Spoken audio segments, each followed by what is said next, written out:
हम बात कर रहे थे लव लैंग्वेजेस की। तो मेरी पहली लव लैंग्वेज जो है वो है कम्युनिकेशन। मैं बताता हूँ अपने अम्मी अब्बू को कि अम्मी अब्बू आपसे मुझे कितनी मोहब्बत है, आप लोगों ने हमें कितने अच्छे से पाला है, आपने हमारे अंदर जो आदतें डाली हैं वो दुनिया देख के कितनी हमारी तारीफ करती है और कितना अच्छे से आपने हमारी परवरिश की है माशाल्लाह से कि हम लोग ना दुनिया में कामयाब हो गए। मैं अपने अम्मी अब्बू को ये बातें बता चुका हूँ और मैं उनको ये भी बता चुका हूँ कि अम्मी अब्बू आप बहुत ज़्यादा ना हार्ड आ रहे होते हैं, आप ना बहुत ज़्यादा टेंशन ले रहे होते हैं आप लोग ना कि बच्चे ऐसे नहीं करो, बच्चों ऐसे नहीं करो, तो थोड़ा सा चिल रहे हैं, कोई मसला नहीं। हमें पता है कि आपने हमारी जो फाउंडेशन है वो बहुत स्ट्रांग बनाई है, दीन पे बनाई है, तकवा पे बनाई है, तो इसलिए हम लोग कभी भी इस तरह के कोई उल्टे काम नहीं करेंगे कि जिसके अंदर हराम खाना हो या तकवा के अगेंस्ट हो या अल्लाह ताला के अगेंस्ट हो, इस्लाम के अगेंस्ट हो किसी तरह, तो हम लोग इस तरह की चीज़ें करेंगे ही नहीं। तो मैं उनको ये चीज़ें समझा रहा होता हूँ। दूसरे नंबर पे मेरी लव लैंग्वेज जो है वो है फिजिकल टच। फर्ज करो मुझे अपने बेटे से बहुत मोहब्बत है तो मैं उसको जब भी उठाता हूँ तो मैं उसको फिजिकल टच करता हूँ, उसको चूमता हूँ, उसको प्यार करता हूँ। तीसरे नंबर पर मेरी लव लैंग्वेज जो है वो है किसी को समझाना, सिखाना। जब मैं स्कूल में पढ़ाता था, मैंने 3 साल स्कूल में पढ़ाया है और वहाँ पे भी मैंने एग्जैक्टली यही हरकतें करना शुरू कर दी थी कि मैं जल्दी जल्दी करके सिलेबस कंप्लीट करवाता था बच्चों का और मैं उनको लैपटॉप में मूवीज़ दिखाता था, कार्टून्स दिखाता था ताकि उनके दिमाग के अंदर ये एक्सपोजर जाए कि यार एक दुनिया अलग भी है। मैंने उनको मूवी दिखाई थी द मार्टियन और इंटरस्टेलर टाइप की। इंटरस्टेलर तो नहीं दिखाई, वो समझ में नहीं आएगी उनको, तो मैंने उनको द मार्टियन दिखाई थी जहाँ पे रॉकेट में बैठ के मार्स वार्स जाते हैं, वहाँ पे उनका तूफान आता है, वो सब निकल जाते हैं वहाँ से, एक बंदा वहाँ फंस जाता है, फिर वो किस तरह से वहाँ पे सर्वाइव करता है, पानी किस तरह से बनाता है वो अपना, आलू किस तरह से उगाता है, खाने किस तरह से खाता है, वापस जमीन पे किस तरह से आता है रॉकेट लेके, कम्युनिकेट किस तरह करता है जमीन वालों से, जबकि उसका कम्युनिकेशन का कुछ भी नहीं होता क्योंकि वहाँ पे बहुत बड़ा तूफान आता है, वो सब कुछ उड़ा देता है उनका। ये सब चीज़ें मैंने उनको दिखाई थी क्योंकि ये मेरी लव लैंग्वेज है। मुझे ये चीज़ें अभी पता चली कि यार ये जो मैं कर रहा होता था, इतना भाग भाग के सिलेबस जल्दी जल्दी कंप्लीट कर रहा है, बच्चों को बिठाया, मूवी दिखाई और खुश हो रहा हूँ उसमें मैं कि यार बच्चे मूवी देख रहे हैं, क्यों? क्योंकि मेरी लव लैंग्वेज है। अब जो एग्जैक्टली मैं यहाँ पे आपके साथ कर रहा हूँ ना, ये भी मेरी लव लैंग्वेज है कि मैं आपको पढ़ाना शुरू करता हूँ माइंडसेट, उसके अंदर मैं इमोशनल इंटेलिजेंस भी डाल देता हूँ, कम्युनिकेशन भी डाल देता हूँ, उसके अंदर मैं विजुअलाइजेशन भी डाल देता हूँ, उसके अंदर मैं मैनिफेस्टेशन भी डाल देता हूँ, पता नहीं क्या क्या, क्योंकि मुझे अच्छा लगता है, मेरा दिल करता ही है कि मैं आपको सब कुछ बता दूं और आप कामयाब हो जाओ। 3 तरह की लव लैंग्वेजेस हम लोगों ने देख ली, आगे चलते हैं। अच्छा, ये जो छोटे छोटे टॉपिक्स है ना, ये मैं इसलिए बता रहा हूँ उन बच्चों के लिए जो कि बहुत ज़्यादा स्मार्ट है और बहुत ज़्यादा होशियार है और बहुत ज़्यादा सेल्फ मोटिवेटेड है। आगे जाके जब आप इंशाल्लाह ताला अपने बिजनेस के लिए हायरिंग करोगे तो आपको कुछ लोगों से ना बहुत नफरत हो जाएगी। कौन लोग होंगे वो? जो कि सेल्फ मोटिवेटेड नहीं होते, सेल्फ लर्नर नहीं होते, हर चीज़ पूछ रहे होंगे आपसे, बोलेंगे कि यार ये कैसे होता है। भाई ये तो गूगल करने पे बिल्कुल सामने फ्रंट पेज पे पहली लाइन में आपको पता चल सकता है। आप मुझसे क्यों पूछ रहे हो? गूगल से पूछो ना। आपको मेरे टाइम का एहसास ही नहीं है कि मैं कितनी हाई वैल्यू बंदा हूँ और आप मेरे कितने मिनट्स ले रहे हो अपनी एक छोटी सी चीज़ के लिए। तो ऐसे बहुत सारे मसले मिसाल आपको फेस करने पड़ेंगे इन लैक ऑफ क्वालिटीज़ की वजह से। सेल्फ लर्निंग और सेल्फ मोटिवेशन। फिर उसके बाद सेल्फ मोटिवेशन की बारी आएगी जब वो बंदा काम पे ही नहीं आएगा। आप उसको कॉल करोगे, हाँ भाई काम पर आ चल, फिर वो काम पर आएगा, फिर आप उसको बोलोगे हाँ भाई काम कर ले यार, फिर आप उससे काम करोगे, उसको बोलोगे यार रिपोर्ट दे दे यार। मतलब पूरे दिन आपको ना उसके पीछे भागना पड़ेगा और वो उसके अंदर कोई मोटिवेशन नाम की कोई चीज़ नहीं होगी, वो आपको अपने पीछे भगाता रहेगा, आपकी ज़िंदगी अजाब कर देगा और एक दिन आप उसको जॉब से निकाल दोगे।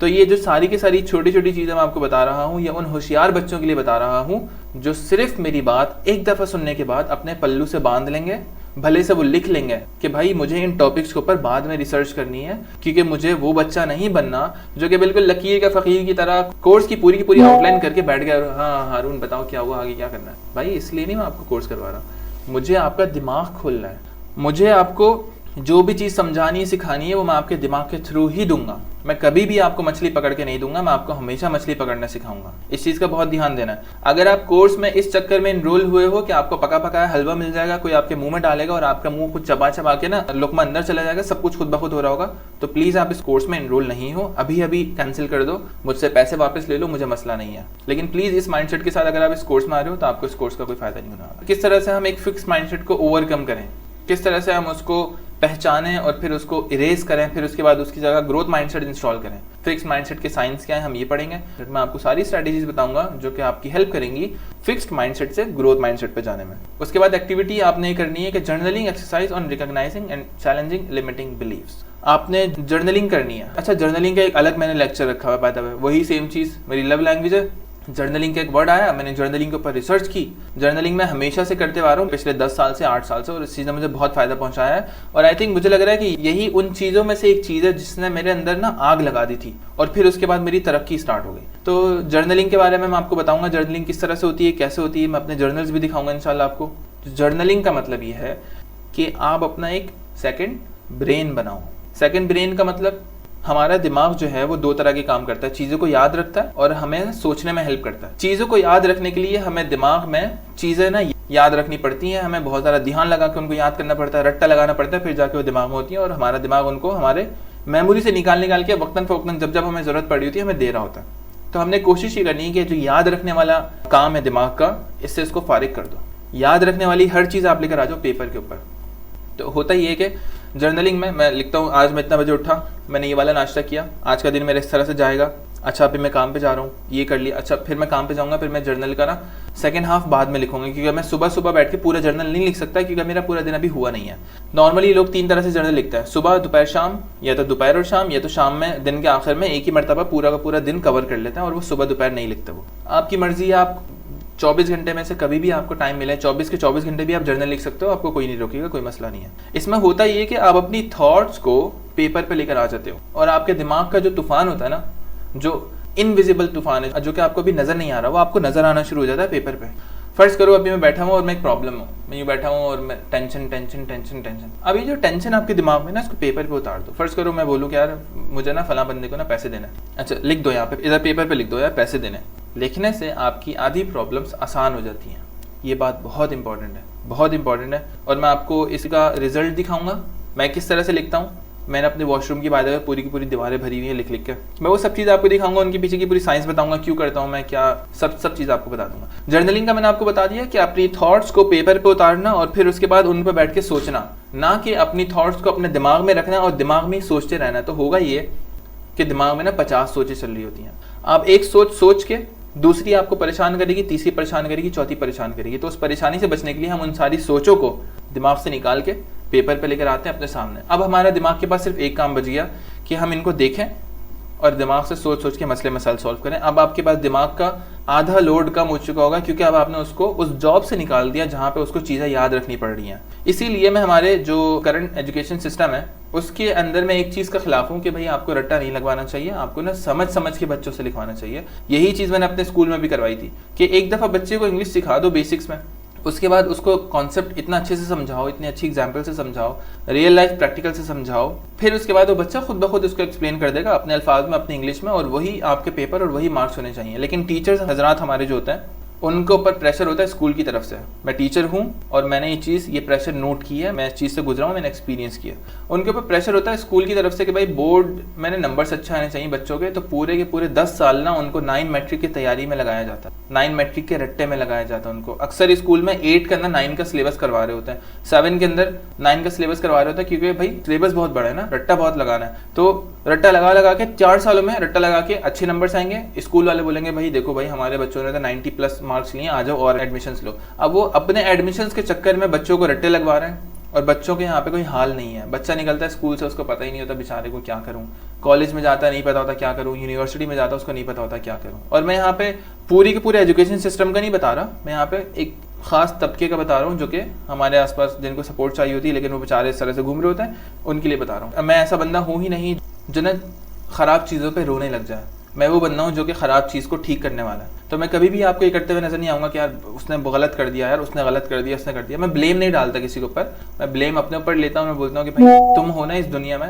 तुमने अभी तक वो चीज़ ठीक क्यों नहीं की, तुमने क्या कर लिया उसके अंदर, तुमने कितना हिस्सा डाला। तो इसी हिस्सा डालने के चक्कर में एजुकेशन सिस्टम के अंदर हम लोगों ने पूरा कोर्स प्लान किया ताकि हम एक बहुत बड़ी अमाउंट स्टूडेंट्स की उससे मैं दुआएं लूँ, उसका नसीब मैं अपने साथ जोड़ लूँ, उनका रिस्क मैं अपने साथ जोड़ लूँ और हम सब साथ मिलकर काम करें। ये भी एक नीयत थी इस कोर्स को बनाने की। खैर कोर्स को बनाने की बहुत सारी नीयतें थी, वो हम पहले मॉड्यूल में देख चुके हैं, आप समझ गए होंगे उसको। लेसन 2.3 ये बहुत इंपॉर्टेंट है कि आपके ऊपर जब चैलेंजेस आए तो उनको आप किस तरह से देखते हो। मेरे सामने जब चैलेंजेस आते हैं मैं उनको इस तरह से देखता हूँ कि भाई मैं गेम खेल रहा हूँ और मेरे सामने एक बला आ गई है, अब मुझे इस बला को मारना है ताकि मेरा लेवल बढ़ जाए और मैं लेवल 2 पे चला जाऊँ। और ये बलाएं आती रहेंगी पूरी ज़िंदगी, टेंशन आती रहेंगी, परेशानी आती रहेंगी। असल में मुझे क्या करना है, मुझे अपने हथियार बढ़ाने हैं उन बलाओं से लड़ने के लिए। मैं कभी भी ये नहीं कर सकता कि मैं किसी तरह ऐसा करूँ, एक काम ही करता हूँ कि बला आना बंद हो जाए। अगर गेम में बला नहीं आएगी तो गेम खेलने का फायदा क्या, आप मारोगे किसको, आप लड़ोगे किससे, आप मुकाबला किससे करोगे, अपनी ताकत का मुजाहिरा किस पे करोगे, अपने माइंडसेट किस पे यूज़ करोगे, अपना डिसीजन मेकिंग किस पे यूज़ करोगे, अपनी सोल्यूशन मेकिंग स्किल्स कहाँ पे इस्तेमाल करोगे अगर आपके सामने प्रॉब्लम्स ही नहीं आएंगी।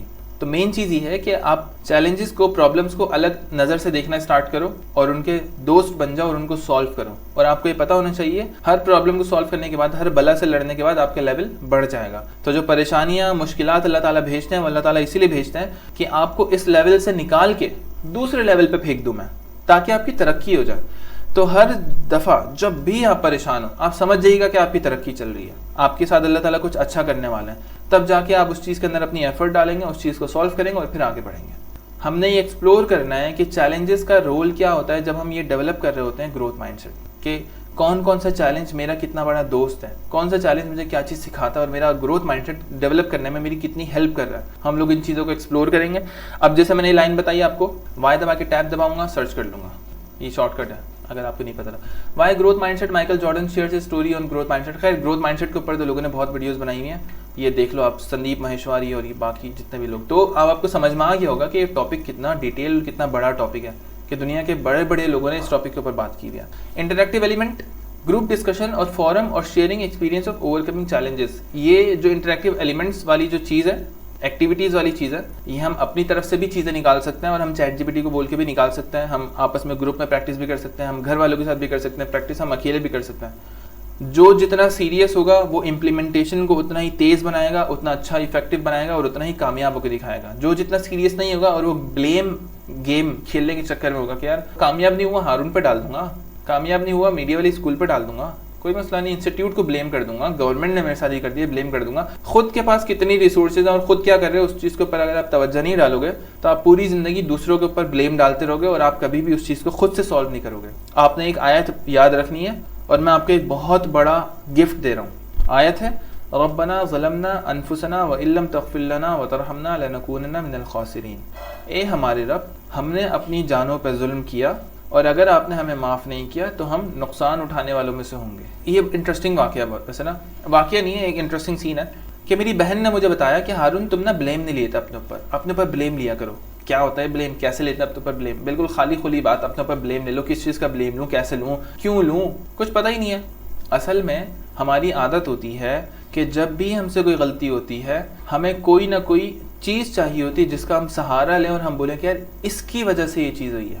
अब इसमें इंटरेस्टिंग चीज़ ये है कि आपको दुनिया में होने वाली हर चीज़ का जिम्मेदार ना खुद को ठहराना पड़ेगा, लेकिन आपने ये नहीं करना कि फला फला वाक़या हो गया, फला जगह सैलाब आ गया, फला जगह भी घर गिर गया, वो मेरी वजह से हुआ। इस तरह से नहीं, थोड़ा बैलेंस में रखिए, थोड़ा सा मुनासिब। आपकी ज़िंदगी में जो चीज़ें हो रही हैं वो आपकी वजह से हो रही हैं, मेनली हमारी ये थॉट होनी चाहिए। खैर, तो अब जो हम लोग ये कर रहे थे कि ये तूने किया, ये तेरी वजह से हुआ, ये फला चीज़ की वजह से हुआ है, अब हर चीज़ को इस तरह से देखना शुरू करेंगे, मैंने ऐसा क्या किया था कि उसकी वजह से आज मुझे दिन देखना पड़ा, मैंने ऐसी क्या हरकत की थी कि उसकी वजह से आज मुझे रिजल्ट देखना पड़ा।